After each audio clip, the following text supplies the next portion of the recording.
maybe we'll get started. Joanne can catch up when she gets in, and we'll try to stay to, well, we're already a little bit off schedule, but close enough. Anyways, nice to see you all today, and appreciate Anisa for joining us.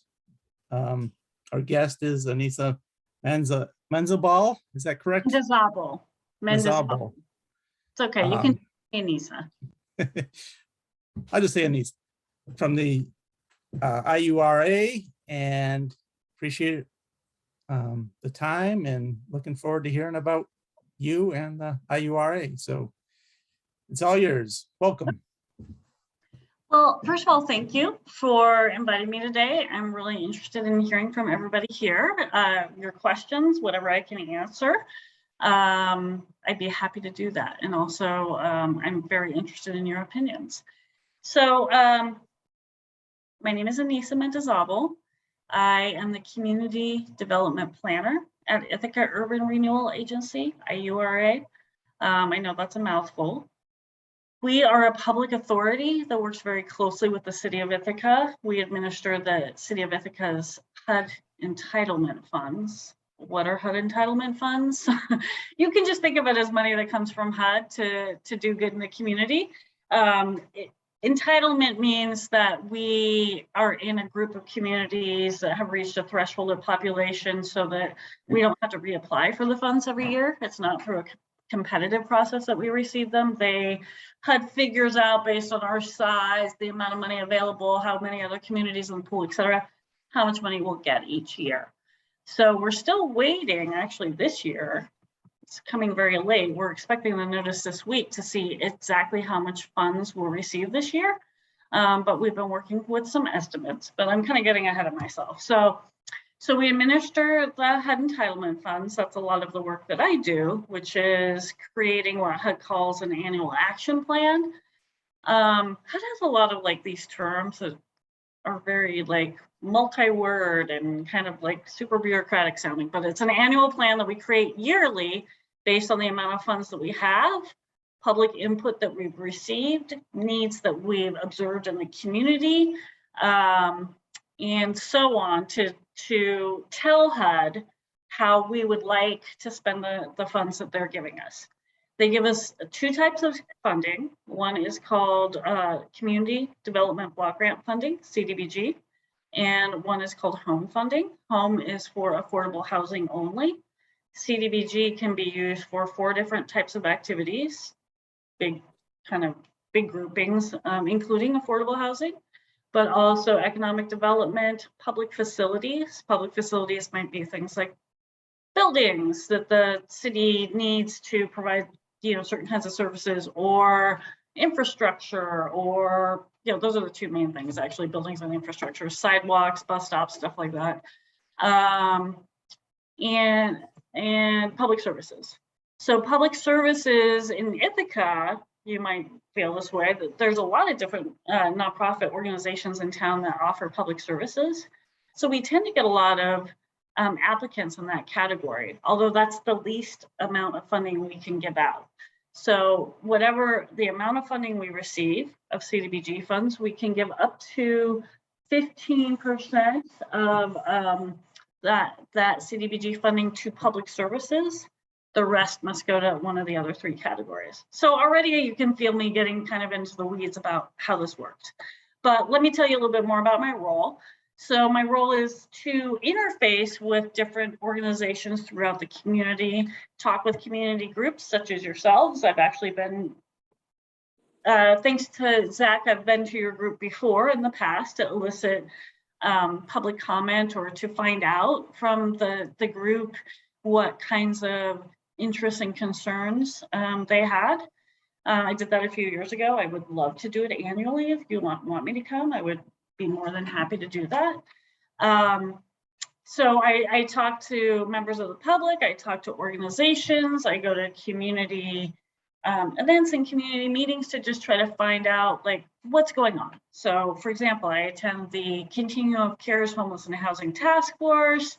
I attend the Aging Services Network meetings when I can. I'm trying to get a sense of like what lots of different kinds of people, or people with all different kinds of needs and situations in the community are talking about and need. One project that I've been working on, well, two projects I've been working on in the last couple of years have to do with, besides this annual HUD funding thing that I was just describing, and I'll tell you a little bit more about in a minute. When the pandemic happened, HUD released special pandemic related funds. So that was a big part of my job then too, was to help IURA identify, well, what are the community needs related to COVID, and what agencies in the community are wanting to do a project to help mitigate COVID, or that somehow would help us prepare to be more ready for the next wave of COVID, or help with any kind of impact that's been created by COVID. So that's special funding. We also went through this process of interfacing with the community this way, this time totally over Zoom and through phone calls and stuff, to determine how we could release that special funding into the community. And a third project that I've been working a lot on has to do with our assessment of fair housing, which we created in 2017. This was an initiative of the Obama administration to help communities that, and not just help communities, but require communities that receive these types of HUD funds that Ithaca receives, do more to further fair housing in their communities. So we might be aware of the landmark Civil Rights and Fair Housing Acts that were passed in the 60s. And every 3 years, I think it was prior to this, we needed to do what was called, we needed to do a different report about our fair housing conditions. But that report was really more of a like, hey, here's how things are. It wasn't necessarily asking us to specify to HUD like, okay, what do we see the conditions being? What are the factors that are contributing to those conditions? And what, Ithaca, is your plan for addressing those? What milestones do you want to set in place, and what goals do you want to set, and what milestones do you want to have in place to reach those goals? That was something that was different about this assessment of fair housing that HUD was asking us to do. Like, basically, look at your own community. We're not going to tell you what you have to do in your community, but look at your own community, decide what some of the barriers are for people through data analysis, look at maps, look at data that HUD provides, and then set goals that are appropriate for your community about how you want to change that and what are the ways that you're going to go about changing that. So we created that 5 years ago. We're still working through the various goals. One of the goals that we had, there's sort of two related goals, is to help people from being displaced from the city of Ithaca for economic reasons or other reasons such as domestic violence, things like that. So how could we help people who are city residents, who want to live in the city, remain in the city, and not be pushed out because of economic reasons? Now, I feel like the push has become even bigger during the pandemic because, as we know, people have been moving around the country a lot. And so people who can work remotely have come to Ithaca, maybe bought houses, people are doing the Airbnb thing, so costs are continuing to rise in Ithaca for both homeowners and renters. But something that's kind of a ray of light, or at least something I feel like is a ray of light, is I was part of a group of stakeholders that created something called the Ithaca Eviction Displacement Defense Project that kind of weaves together a whole variety of services to kind of create some safety nets for people where they no longer existed, to help people, especially renters, be able to access services that would help them stay in the city. So this is everything from being able to access brief legal advice on the phone about the landlord-tenant situations. Landlords can use that service too, to speaking with an attorney, being represented in court if they didn't have representation in court in an eviction proceeding. Two different kinds of direct cash assistance for people who are housing unstable, including Ithaca guaranteed income, which housing stability is one of the goals, but a person doesn't have to be housing unstable to be able to have applied for that.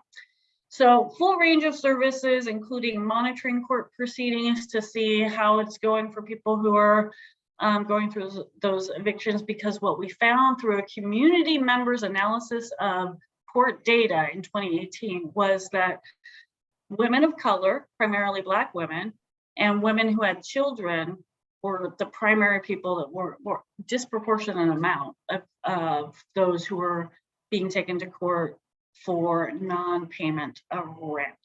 So, and we know that non-payment often happens because there's just not enough resources in the family to pay that rent.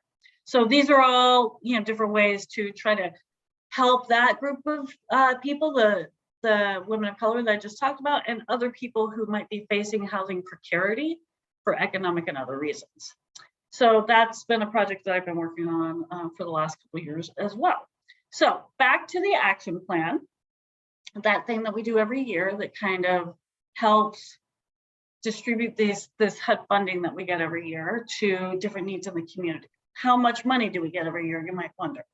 Well, it probably won't surprise you that in general, over time, the amount of money we get has declined. So when we first joined the HUD entitlement communities, we probably got the most money, and then every year it's kind of been reduced a little bit, went up a little bit a couple of years ago during the housing crash of 2009, then went down, then went up again during the pandemic.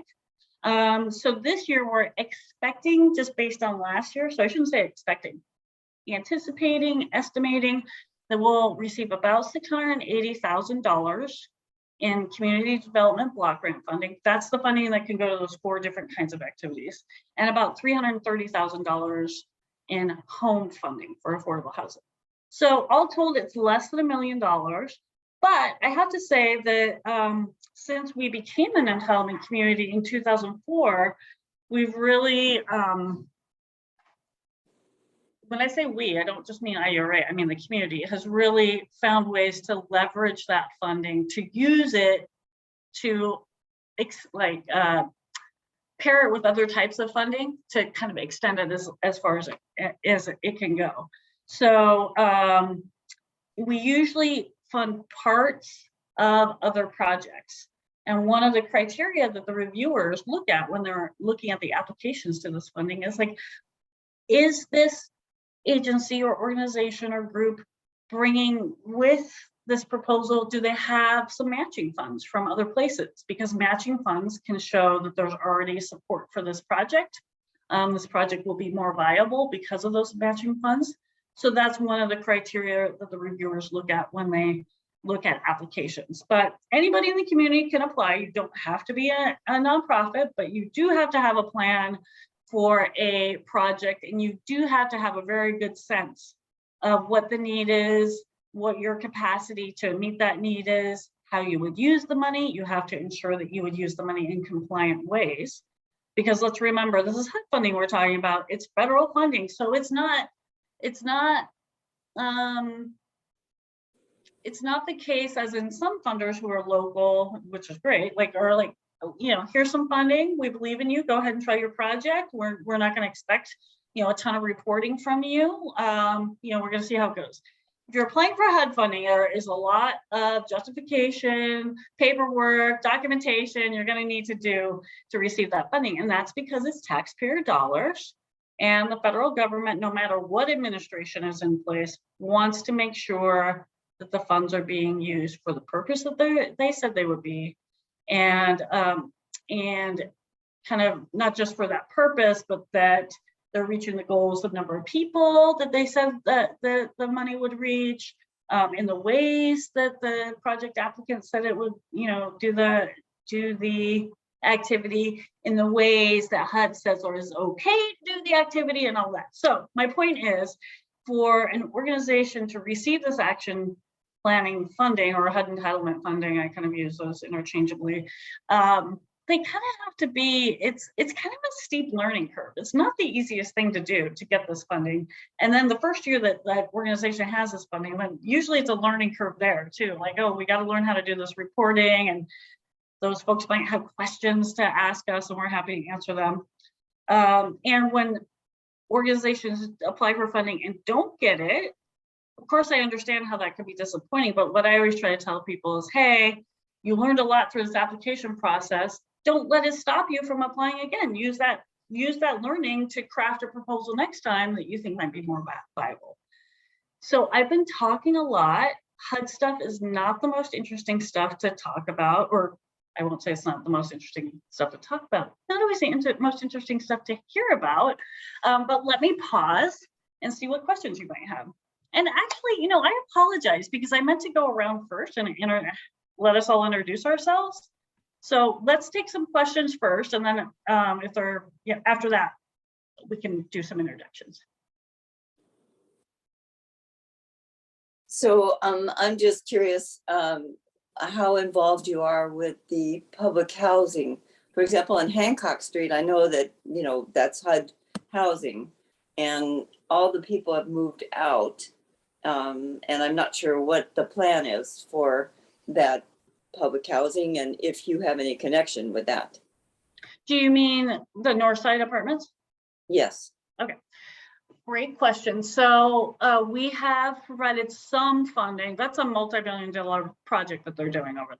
Yeah. So we provided about $200,000 to kind of support some of the work that they're doing there to improve the housing, which, as you know, is going to be, they're going to be demolishing some of it. HUD language could be called a reconstruction, because it's like if you take something down but put up something that's kind of in the same kind of footprint, sometimes that's called reconstruction. So yes, we've provided some dollars, certainly not the lion's share of the money that's going into that project, but they have received some of our HUD entitlement funds to support that.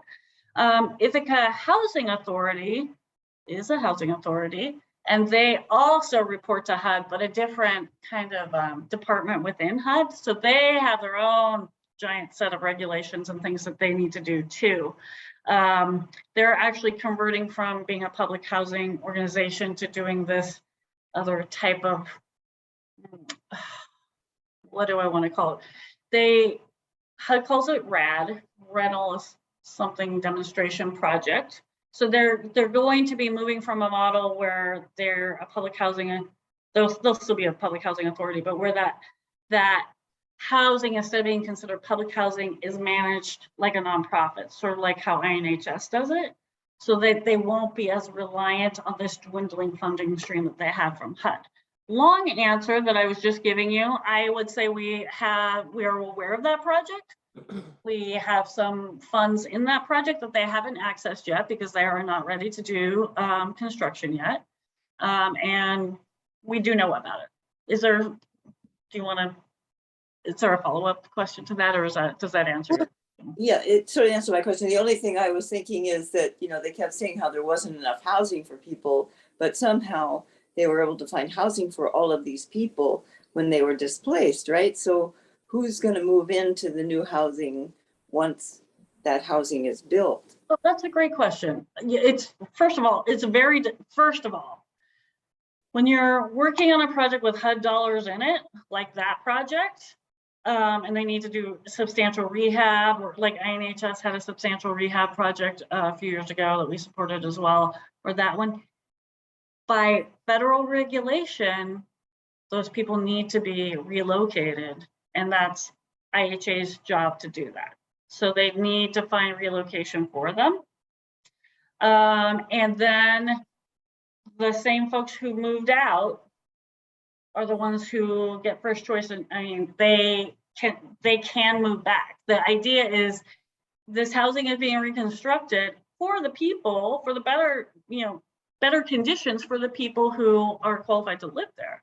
So the people who've been temporarily relocated will move back in as long as they want to move back in. And then any other additional open units, people would apply through whatever process IHA normally has in place. They usually accept housing choice vouchers. Or it's a project-based housing choice voucher situation, but they will go through the normal IHA process to get into housing, new people. If there's any other units available, yes. Francine? Thank you. I wonder how is decided where subsidized housing will be built and housing for special needs people, as well as affordable housing. I live on Washington Street. Okay. Forget what this is called, what area this, I just say Washington I know Park. where it is, yeah. Right, and so, you know, it's a nice neighborhood, but we have so much housing. I mean, so many housing projects that are going on. I can tell you that within the past year, I hear noise almost 24 hours a day. I'm trying to figure out, number one, what's going on with some of the new housing that's gone up? Because there's noise like thunder. Last night or early this morning, it's like thunder. It may be the roads, I don't know, but I really would like to know why there's this boom, boom, boom all the time. And it's not just trucks. And I'm wondering if the new housing that went up next to Ithaca Bakery, if it's the windows. Because my windows are actually, I hear noise from my windows late at night, early in the morning. So that's one thing. I started out asking, how is it decided where this housing goes? Because it seems like all of the new housing is in the downtown area or in my neighborhood, right? And it's a little concerning, it is. And I wonder, well, why not Fall Creek? Are there some zoning issues? Why not some other places in town of Ithaca, right? And one good decision was to move, I think, some of the people who were in the north side subsidized housing to eco village area. It's a good thing. I think that people should be spread out in different neighborhoods and not to concentrate. I want to make sure I'm saying the right thing here, because I'm not elitist, but I am concerned that all of special needs population people are coming in my neighborhood. I mean, it's too much. It's a bit too much. And Ithaca planners should think about wanting to retain seniors like myself, other people, middle income people. Again, I'm not being elitist here, far from it. Other middle income people in our homes. Okay, so. Yeah, so that's what I want to know. Why not Fall Creek? I mean, that's a bit, why not Fall Creek? Why is everything coming north side, south side, downtown? That's what I want to know. Please. Okay, so yes, you had a lot of great questions within there. May I call you Francine? Ms. Yes, Jessica? please. Okay. A lot of great questions in there. So let me start with the first one, which is how is it decided where things go? Why are things not in certain other areas? What you bring up is a very important point.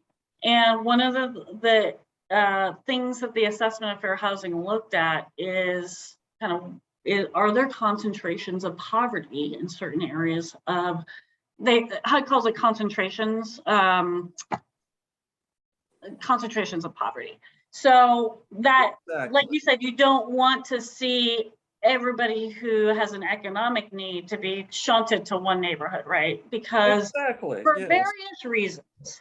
And, because it's good to, have a diversity of people in all areas of town so that all people have access to the kinds of resources and wonderful amenities that we have in our community and so on. One thing that determines where housing will be, especially if it's multi-unit, is available land. So I think we can understand that, for example, Founders Way, that's happening not far away from you at the old Immaculate Conception School site. If you think about when you wander around town or drive around town or take the bus or however we get around, when you look out at Ithaca, this has been a city for a long time. the city of Ithaca. And at various times, like it was even like downtown was even denser like than it is now. Like there used to be like, you know, in around the turn of the 19th century, there were some really big hotels and things. So Ithaca does not have a ton of developable land. So one of the challenges that we have in Ithaca is the geography, the hillsides, the gorges. You can't really easily build. We see houses on on the hillsides and stuff, but it's difficult to build units. It's more expensive to build units on anything that's not flat land, and not just in Ithaca, but everywhere. So one of the limitations tends to be, where is there developable land? I use the example of Immaculate Conception School, because that was a giant parcel of land, almost an acre, that used to be a school site, that school wasn't being used anymore. And so then housing could go there. So why planners or other people might see it as beneficial to put multi-unit development on a flat area in the middle of town is because we know that one of the difficulties for people who live outside the city of Ithaca is transportation back and forth to get to jobs that tend more to be in the city of Ithaca. We know that Cornell is a major employer. I see there's major employers in the city of Ithaca or close to the city of Ithaca.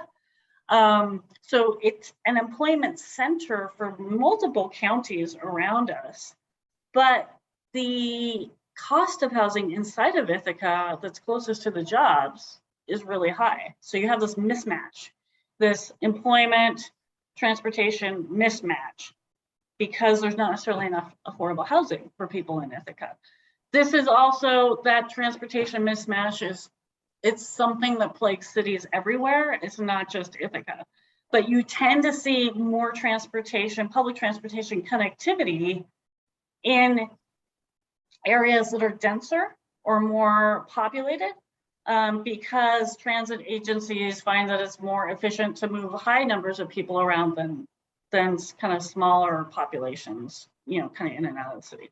So in a lot of ways, land that is near downtown, that's near amenities, is seen as being helpful places to develop affordable housing, because people can access those amenities. They might be able to walk to a store or walk to their child's school, things like that.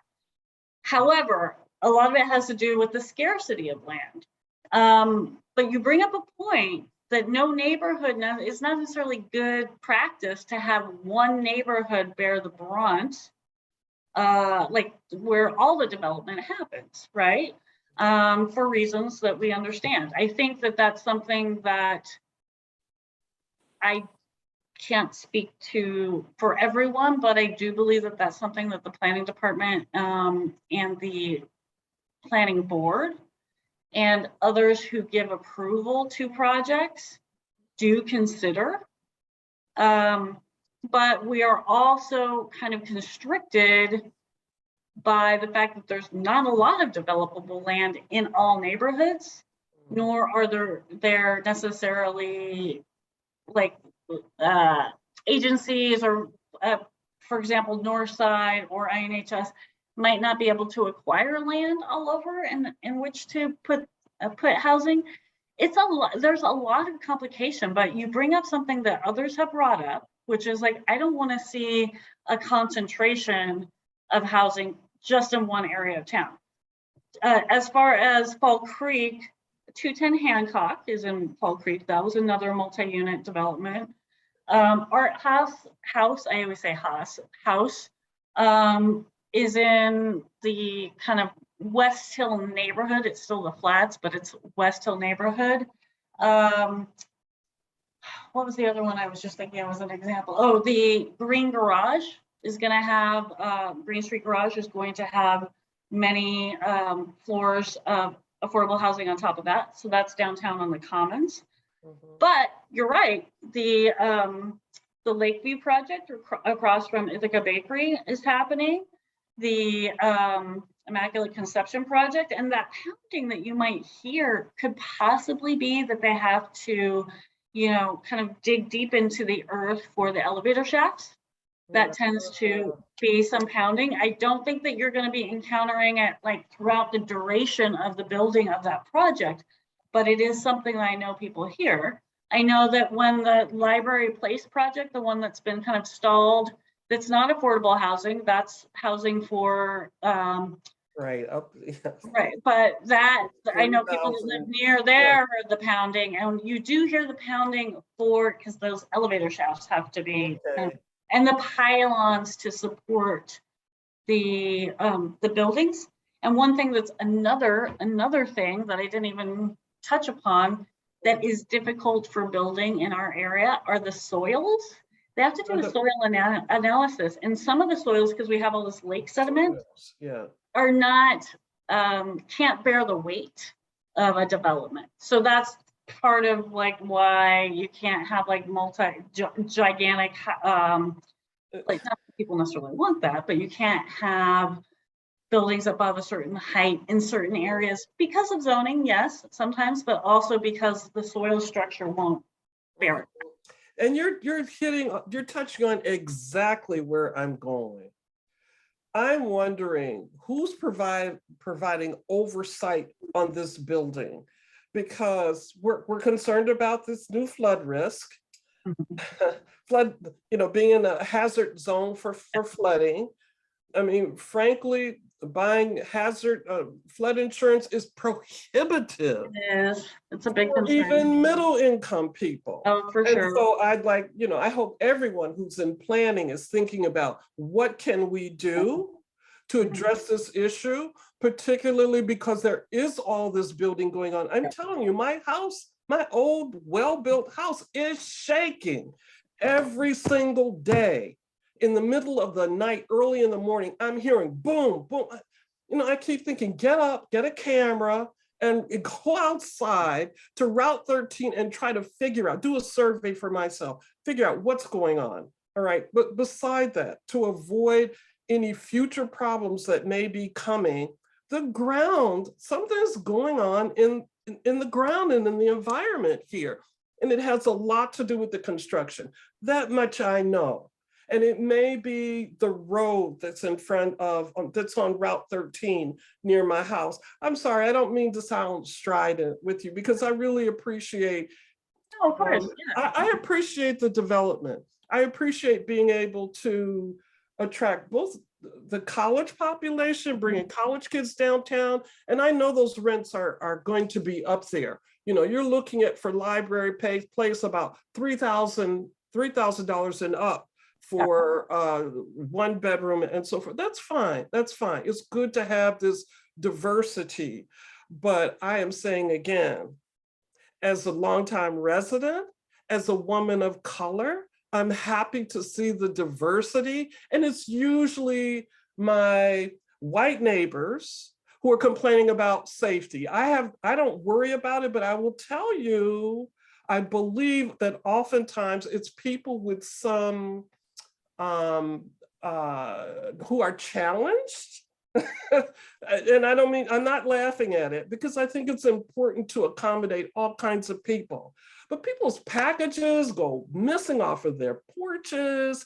So it's either, I don't think they're even petty criminals. They're either people on drugs or they're people who are mentally challenged that are doing some of these petty crimes. Okay. How is the city going to deal with it? Please. We need more cameras, need better lighting, and there needs to be some oversight about the building. Because if the land is shifting, if the land is changing, and we're going to be dealing with increased flooding, unfortunately, I don't have to have a sump pump in my basement. But I feel like it's just a matter of time because everybody around me, they're running sump pumps. So, and as a reason, they are. I mean, that's been that way for some time. We know there's an alluvial plain beneath our homes. So is it the city surveyor, the engineer? I don't know. Okay.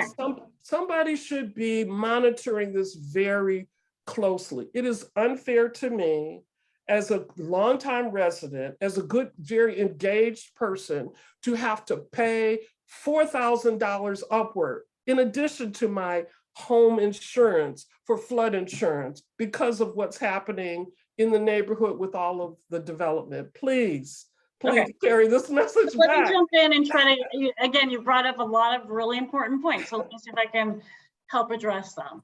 The updated flood maps, I want to be clear. FEMA has not updated its flood map since 1981. So a lot has happened in our world since 1981.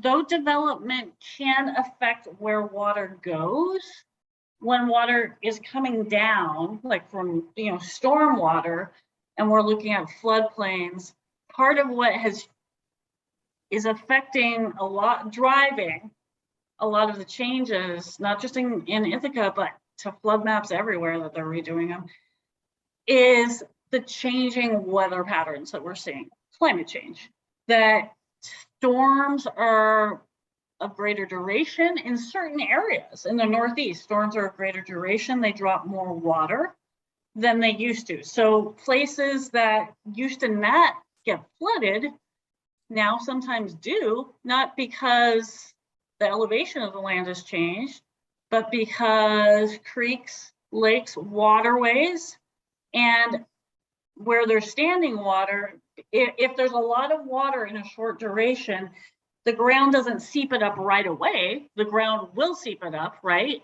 But if it all comes down at once and creeks and waterways are full and they're spilling over, that's what creates a lot of the flooding that we're seeing now, that as a longtime resident in Ithaca, I'm sure you remember not seeing before, right?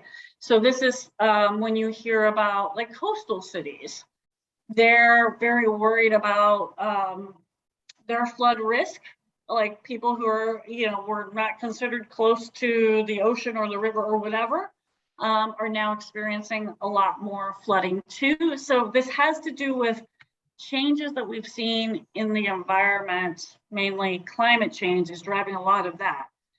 The Department of Public Works, you might have heard this on the radio yesterday, I heard another report of it on it, did a hydrology study, which is available now.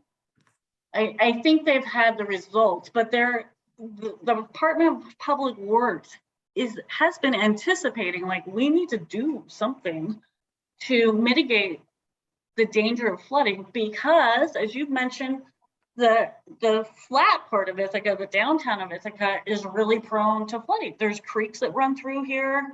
Like I said, like, if there's more water coming down, it's going to take longer to seep in. So they have done a lot of planning for how to mitigate that. It would be a very costly project or set of projects. So I believe that DPW is working with the acting mayor, probably Common Council as well, to see how to access, are there funds available federally or otherwise to be able to access those funds to start this work. For example, the city has received American Rescue Plan funds. The city is in the process of starting to determine how they want to direct those funds. My suspicion, that's not the right word I want to use, but what I'm guessing is that the city will want to direct funds to a lot of these very high, costly infrastructural projects, such as the ones related to funding or to flooding. And that will be through a public process. The budget's going to come to the council. There's going to be various hearings about it. I'm suspecting that hydrology one would be a big one that they're concerned about, because I think that certainly the acting mayor and definitely your alder people, reach out to your alder people, because there's a lot of concern for all of the folks that live on the flats downtown, because there is understanding that is very costly. to undertake that flood insurance, and we live in a high cost area. So I want to let you know that there's been thinking about that. Okay. When new developments go up, they have to do, they need to be compliant with how they're going to handle stormwater runoff and all of those things. New buildings have to be inspected by the building department. In order to access any federal dollars, there is an environmental review that happens. And one of the things that's looked at is this site a floodplain? Because if it is, then whatever the project is, if it's an existing project that's being rehabbed, they need to carry flood insurance. If it's a new project, HUD does not want to put federal dollars into something that might be flooding. So we need to remember that even though we're seeing flooding happening, those new flood maps have not been adopted yet. So the environmental reviews are working off these rather aged flood maps, but that is something that HUD considers and looks at. And the planning department is really, it sounds like there's the building department and the planning department are the two departments that you're going to be interested in being in contact with. For the pounding and things like that, I think it will be helpful to know where it's coming from, because there's also ironworks near you, that new housing development. That's not affordable housing, but that's on the other side of you. I know construction tends to start early in the morning. I don't know what it would be at night that you're hearing. But I would say reach out to the building department, their inspectors, and see what they know. And the planning department is who to talk to on the front end when these projects are coming through the pipeline. You can make your voice known. You can come to the meetings of the planning board. You can give public comment. The agendas are posted online. I can send Zach, if you, perhaps people already do know, but I can send Zach the how to access the agendas online so you can review them and see if there's something you want to talk, attend a meeting about. So those are some resources that I can think of. Thank you very much. And there's the Cayuga Medical Center that has a building that's going up next to Purity Ice Cream. So that's close to me. I suspect that that's one source of noise. And my guess is has something to do with the windows. Oh, interesting. Okay. Really, and the building next to Ithaca Bakery. Okay. There is noise that hasn't been there before. Okay. It's bad. It really is. It's horrible. And I sleep. Okay. I'm a sound sleeper. There's very little to wake me up, but something is going on. And I think to avoid problems in the future, to just somebody from the building department, they need to look at those buildings that are already up and those that are going up. Near Immaculate Conception, all right, I'm happy to see, again, some more housing, affordable housing for people, but that area right there is too dense. Okay. And it really is. I tutor at Beverly J. Martin School, and it's a little scary to see all of those apartment buildings and housing right next to the school and the playground. Great. So we have all of that. Cameras need to go up for security for everybody. That's number one. Cameras. There's some people who are very much against having cameras. I say if you're not doing a crime, you shouldn't be worried about it. Cameras, garbage cans. You know how hard it is to find a garbage can? Yes, as a matter of fact, I do know how hard it is to find a garbage can. And I have neighbors, I have wonderful neighbors. Miss Anisa, I have wonderful neighbors. The people who are long-term residents here, we go up, we pick up garbage. Yeah. It's getting worse. Yeah. People carry shopping carts from Wegmans or Tops right down here to the park. That's some distance.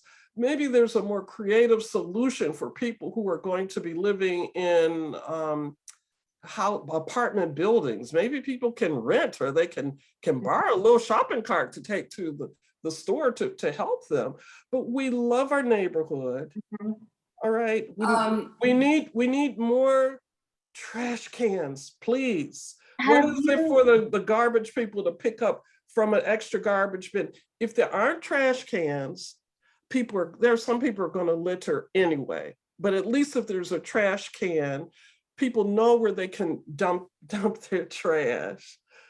So finally, again, you. thank you for coming out to speak with us today. And I don't mean to be strident with you, I'm but happy this to is hear a all this. And huge I issue. want to also, before I leave, I want to review some other resources, but I hear you. And I want to let you know that being in touch with your older people, really important. So I'm assuming you know who your older people are. But they're some of the ones that are going to really help drive any change in terms of getting trash or whatever. I can speak a little bit to that. I've had that frustration too, but let me hear, are there other people that have questions that I can address right now? And then I can come back to some of these. Well, I just wanted to make a couple of comments. I mean, Francine, maybe one reason why they're not doing it in Fall Creek is notorious for flooding. I mean, people have problems with flooded basins all the time, so you probably wouldn't necessarily want to build a big building on there, which would be flooded. I mean, that's just maybe. That may be one reason why it's off the grid, so to speak. And the other thing, I just feel that I hope that the city is paying attention to the developers that are coming in and developing these things, because I helped somebody move into the art house, and frankly, I thought the construction was incredibly shoddy. And I feel like what's going to happen is that it's going to get ripped up and torn apart, and people are going to say that's because poor people don't know how to take care of things, when in fact the construction wasn't very good to begin with. I think that is it Win? Yes. When you're bringing up some things that I have heard from other people, and I have observed that our house, I know that certain older people, I'm thinking of Georgia McGonigal, was very concerned and wanted to see, for example, fencing, because it's close to the inlet for child safety. I'm not sure, honestly. I don't know what the answer is to why certain things appear unfinished on the grounds of our house. I know that the sidewalks in that area. It isn't the grounds, it's the apartments inside. Okay. The faucets are really cheap. They're going to break down in 10 minutes. You know, it's just like, oh God. I mean, it looked real clean, nice and shiny, but you look at the quality of the stuff that's going in there and it's crap. You know, I mean, the public housing in the past at Hancock Street, you felt like when you walked in, it was solid, you know, but this stuff looked really shoddy. Okay. I think I haven't been But inside. I would love to, it- but I haven't been inside. But I will bring your points, both yours and Ms. Francine's points, forward in my next staff meeting. I will say, like I said, I work with a public authority that is not the city of Ithaca. We do a lot of work for the city of Ithaca. The city of Ithaca, like, contracts with us, asks us to do the HUD entitlement work. And I know from conversations I've had with the planners and the planning department and the building inspectors, which is not to say I certainly do not want to portray myself as an expert in their work, because I'm not. But sometimes things will pass inspection because it meets the threshold, the lowest threshold. But your point is well taken, that if the materials meet that but don't exceed it in quality, then we would be likely to see deterioration sooner rather than later, and that's not something that we want to see. And I know that our house in general, I think that a building of that size is a big change for the area of town that it went into. But again, not that only downtown should have kind of high density.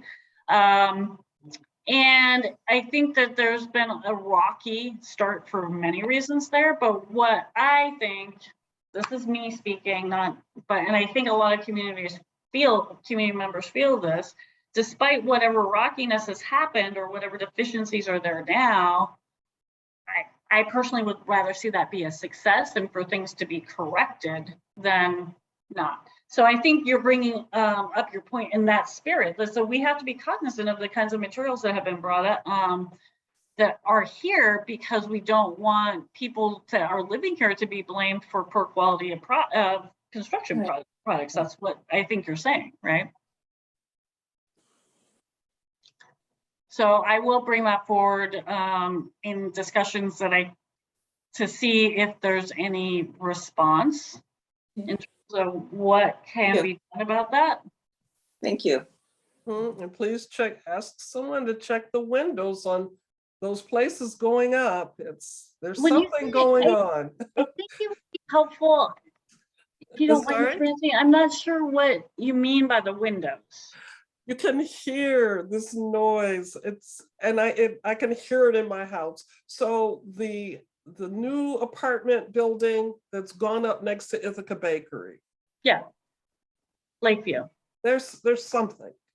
It's something. If someone needs to check the windows or the materials that have been used in that place, the noise is constant. Is it that the noise is bouncing off the windows because it's a hard surface? Or It could, it's that building and the Cayuga Medical Building next to Purity Ice Cream are the largest apartment buildings that have gone up. Immaculate Conception is maybe 2 or 3 blocks from my house, so that may be the pile driving that I'm hearing there. But there is something on Route 13, and it sounds, my windows shake. I hear noises here. I hear boom, boom, boom. But it sounds like something is reverberating. It's awful. It's really awful. It's just not. You have something to say, Leslie? Excuse me, but I would really like to hear the rest of what Anisa has to say. Yes. I think we've gone, I'm sorry for Francine's noise, but I think we've heard enough about it. I would really appreciate hearing the rest of what Anisa had to tell us. Well, the reason that you might see me like looking quizzical is like, I'm not sure how to address the reverberations. If it's happening at night, to me, it sounds like it might be something related to trucks on Route 13. I wonder if there's some sort of like, sometimes when they're doing construction, there's like those metal panels they put over the road. I don't know. So I'm trying to figure out like how we can understand what the source of the noise is. I will say that's not, I'm trying to think of what department I would be able to direct that question to. So if you see me looking quizzical, Ms. Francine, that's why. But I am not trying to ignore your question.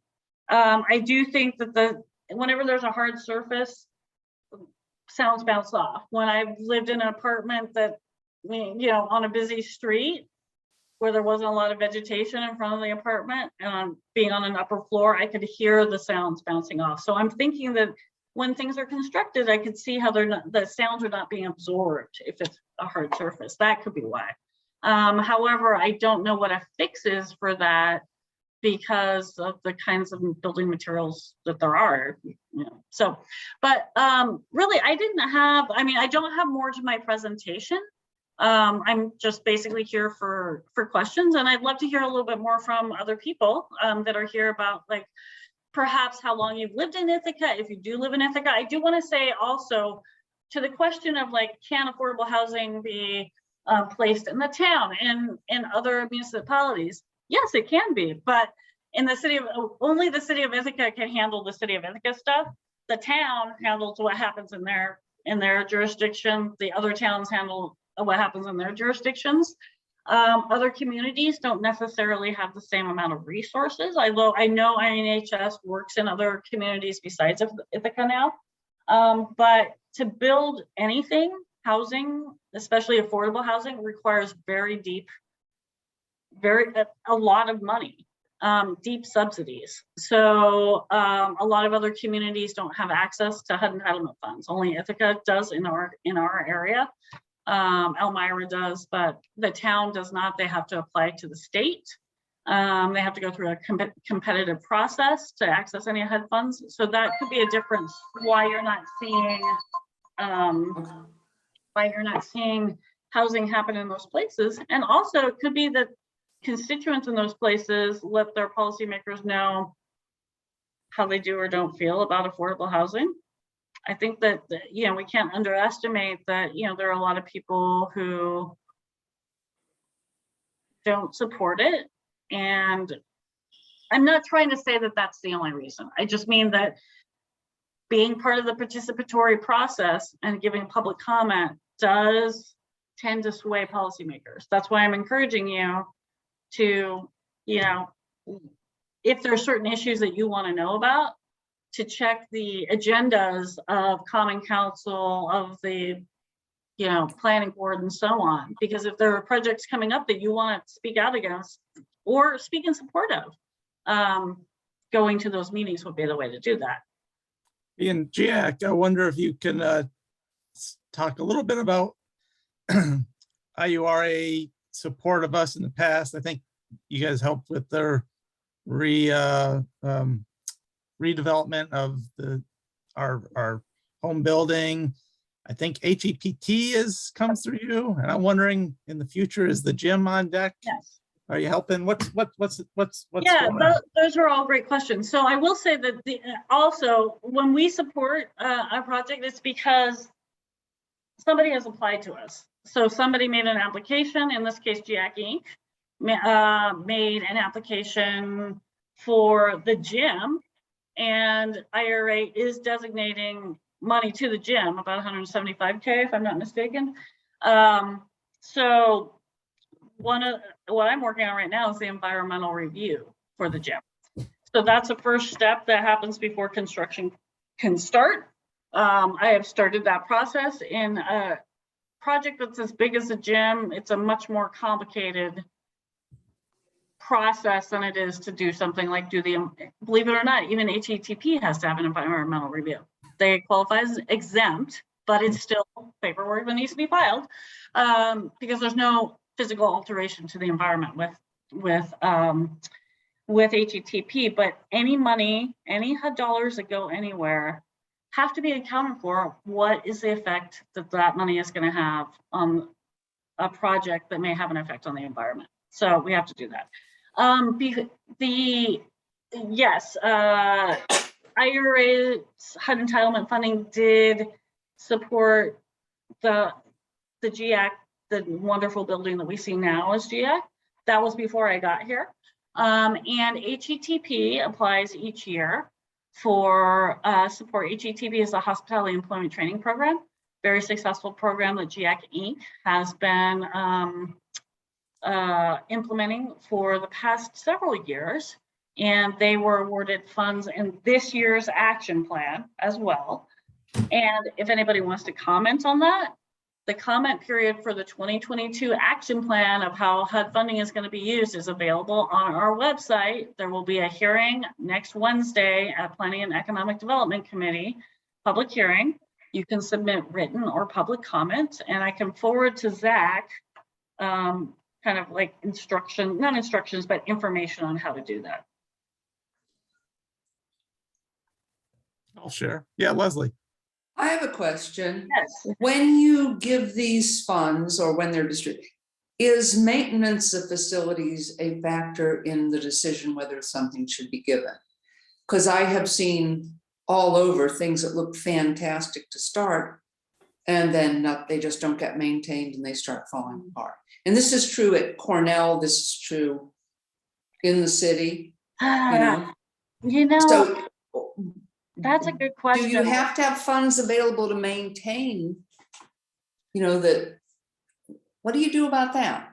Does it count? Does anybody ask, how are you going to maintain this thing if we give you the money? I think it's a great question. I haven't heard the question come up. Well, I'm not going to say I've never heard that question come up. I think it depends on the project. I will say that the reviewers, I'm not a decision maker and who gets to have the funding. I'm just, consider me a worker bee.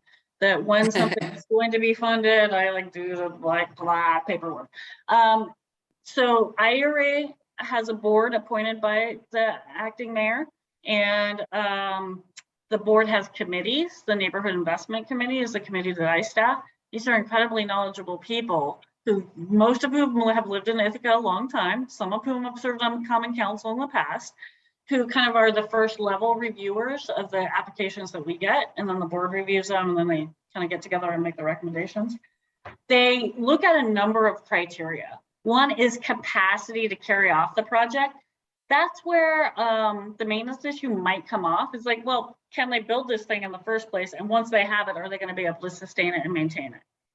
Right? So they look at sustainability, they look at capacity to build, they look at expertise, they look at matching funds, they look at need? Is there a need for that thing?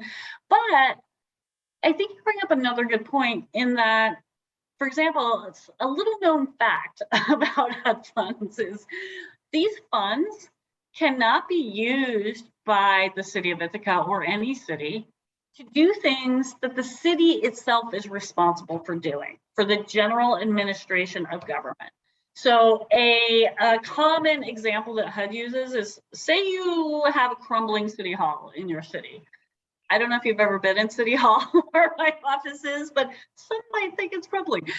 Anyway, say you have a crumbling City Hall. Say you're going to be getting HUD CDBG funds. Can you use CDBG funds to build a new City Hall? Answer, no, you can't. Why? Because having a City Hall is the city's own responsibility. The city should already be doing that. The city should be finding funds to do that from its general funds or somewhere else. So projects that CDBG funds fund need to be for benefit of low to moderate income people, mainly. They need to be projects that are kind of what I would say above and beyond what the city is expected to do anyway, right? So GIAC, the building, GIAC's gym, for example, like, does the city need to provide a gym to, you know, a community? You could say maybe, you could say no. Probably it's not required. So GIAC gym is an area where HUD funds can be used. Maintenance of the gym, no, because once the city has that building, it's their job to maintain it. So these, I know it can, like, the line can be a little hard to see where it is, but things like, I mean, additional trash pickup, I would love to see there be additional trash pickup in Ithaca, because I've been hearing from tons of people about it. It makes people super unhappy. Nobody wants to have to pick up somebody else's litter. Why can't we have more garbage cans? I have wondered these things myself. City's budget for trash collection and pickup is pretty constrained. City's ability to hire more people to have the crews, to have the additional routes to do that is pretty constrained.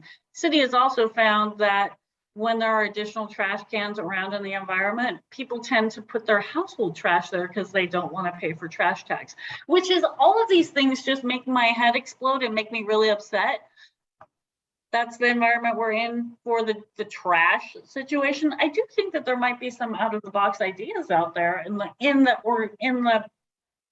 out there in people I talk to, which maybe eventually could come to fruition and could apply for these funds, because it's not the city asking to have funds to pick up the trash that the city is supposed to be, you know, kind of providing trash pickup for. That's not to say, like, sometimes there is an overabundance. There's more trash now than there used to be. Well, what do you do when you have a budget that fit 2 years ago instead of now? I guess the city is supposed to figure that out. I don't have a good answer for that, but I will say that general administration of government type functions are not what HUD funds are supposed to be used for. That can be unsatisfying, that answer. I fully realize that. Also, I just wanted to clarify, you know, planner is in my title. I'm not the kind of planner that plans like the zoning or understands like roads and bridges, any of that stuff. What I do, community development planning, really has to do with this, like, distribution of resources to help communities develop and help provide needed services, amenities, and so on to people that are low to moderate income. What else can I answer? Priscilla, Myra, got anything? Come back to you, Francine. Well, I just want to say thank you.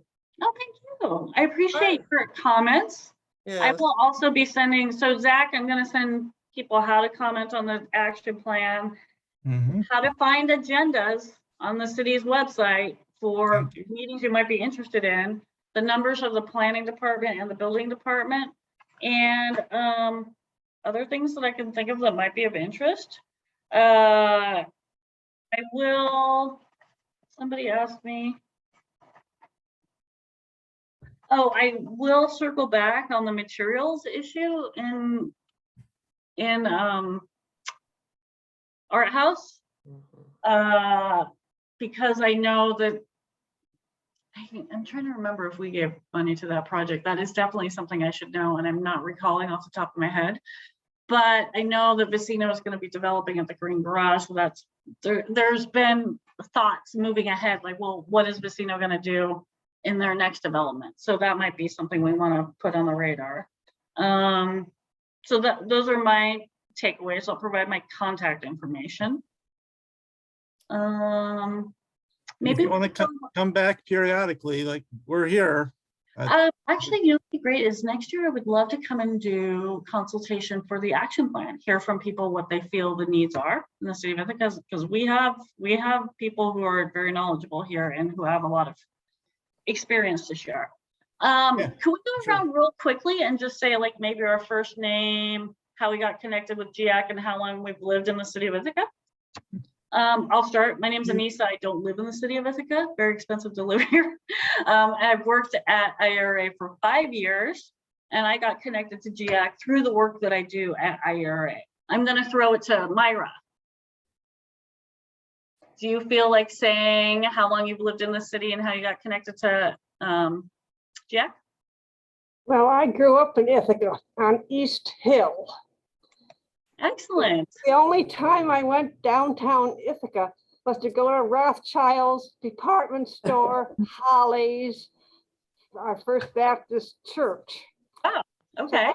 I live now at McGraw House. I love being downtown where I can walk places. I love that about working downtown. I walk everywhere when I'm here. I love it. Yeah. I love walking.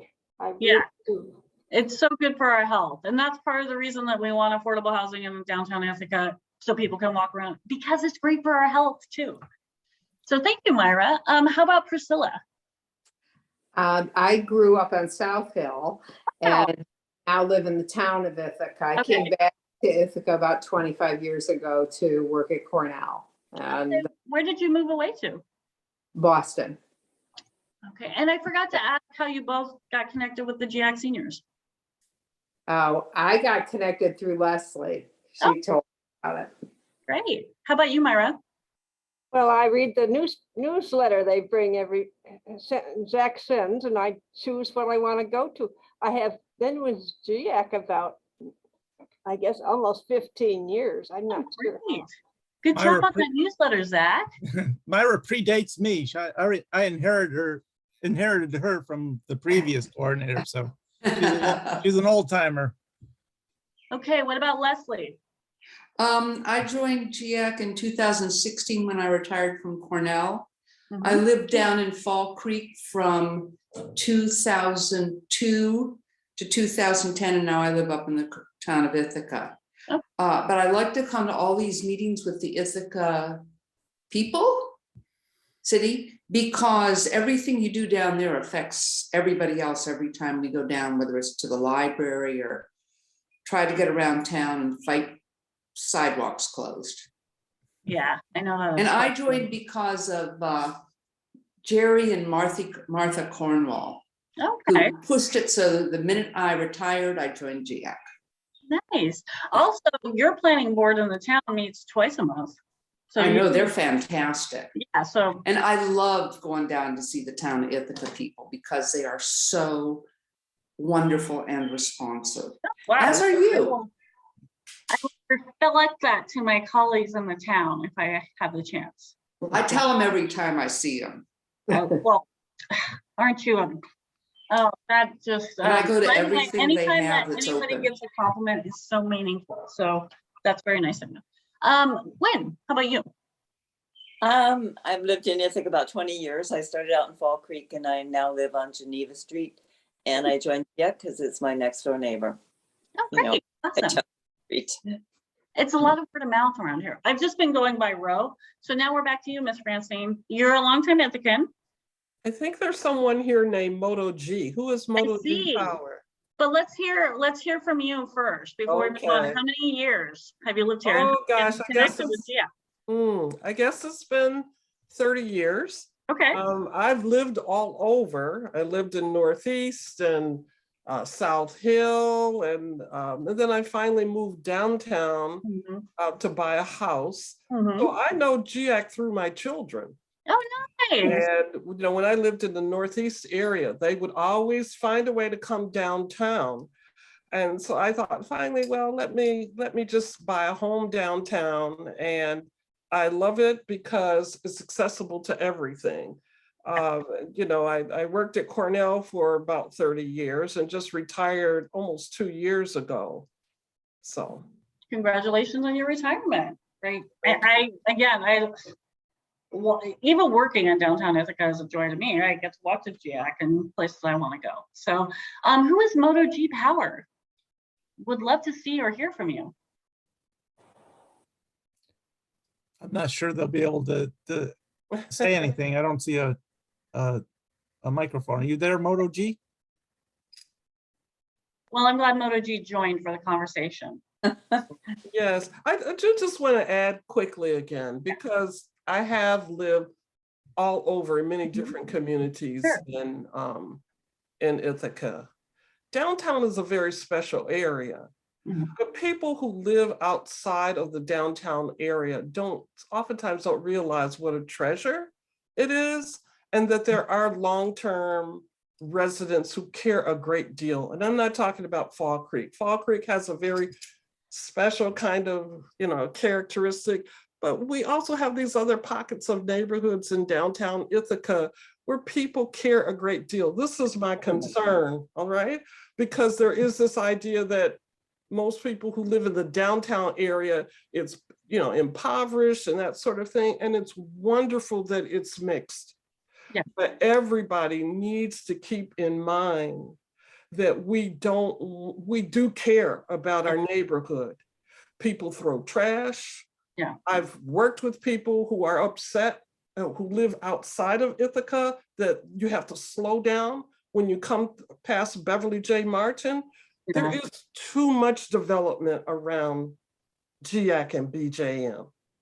All right, they're really, maybe it's a financial thing, but people are right on top of each other right there. Okay, so it's there. There has to be a way to maintain the wonderful character of this place, or it's going to be a slum. Well, I'm telling you right now, it's going to be a slum. And there are residents, mostly not me, mostly it's the white people in my neighborhood. When we do come together and we meet, I'm the only Black one who goes to the neighborhood meetings. I do know our neighborhood representatives. They are concerned about safety. I already have folks they're talking about moving. Oh, The Francine, I want to wrap things up here. We're running a little long. The development is good, but just keep in mind that we care. And so there has to be safety, there needs to be lighting and trash pickup. One thing I wanted to say real quickly is that some of the people that I've interacted with and who are on the neighborhood investment committee and other places are residents of downtown. I find that residents of downtown are incredibly committed to the community, have a long history and knowledge of the community, and have really seen the downtown areas through all sorts of ups and downs. I think that the density that we've been seeing in the past 10 years or so in Ithaca has been very difficult for a lot of Ithacans to embrace. Some people embrace it because they feel that for reasons of, climate change and, natural resources and limiting car trips and so on, that it's important to have density. And you'll find that in the planning world, and I'm not talking about Ithaca's planners in general, I'm talking about like out there in the planning world, planners tend to love density. And it's because it's like seen as being efficient, a more efficient way of using resources and preserving like open spaces and stuff like that. I will say, what I find like wandering around talking to people, a lot of other people who are not planners do not like density because they, want to have more elbow room and lots of those other kinds of things. I think that density is a very charged issue. One of the other things about density is it creates tax base. I know that sounds very cynical or whatever, but Ithaca's homeowners pay very high taxes. Yes. And when you have fewer, and we know that, you know, because of the amount of nonprofit or non-taxable land in the city of Ithaca, which is 40% at least, that, you know, the burden is going to be borne by those who pay property taxes. So having more, you know, more units per space also might help with that. But I understand that it has its drawbacks, and I also understand it's very hard to see the community changing. I'm not trying to advocate for either one. I'm saying these are the things that I think makes that topic charged. Zach, you didn't say how long you've been with GIAC. Okay, yeah, I've been with GIAC for going on 12 years now. That's Took a a lot. civil service exam. Congratulations. Well, thank you. Yeah. Took a civil service exam and got the call. This is kind of funny because I got the call, the invitation to the interview. I heard GIAC, my wife had the cell phone, so she got the invitation. She passed the word on that it was GIAC. So I was, okay, cool. I'm prepared. I'm in the interview trying to talk about my youth development experience. And then mid-interview, I realized it was for a senior citizen position, and I quickly pivoted and they didn't realize it. I was very smooth, I think. And the rest is history. Well, it sounds like your skills were very transferable and you did a quick pivot, which is always good. So, congratulations. It worked out. Yeah, it's a good program. It's a good job. I like the people I'm working with. So we're in a good Well, I place. really appreciate the invitation, and it's been great hearing from all of you. And again, I'm going to provide my contact information, or Zach has my contact information, but I'll to the pass extent on that I anything can, you'd I like would me be to. happy to help respond to people for the things that are in my wheelhouse, or try to find somebody who can. Well, thank you so much. Thanks for your time. Yeah. Thank you. Thanks. All right, I'll be Thank leaving. you. Have a See good rest y'all. of your day. I know. Bye-bye. Bye. Bye.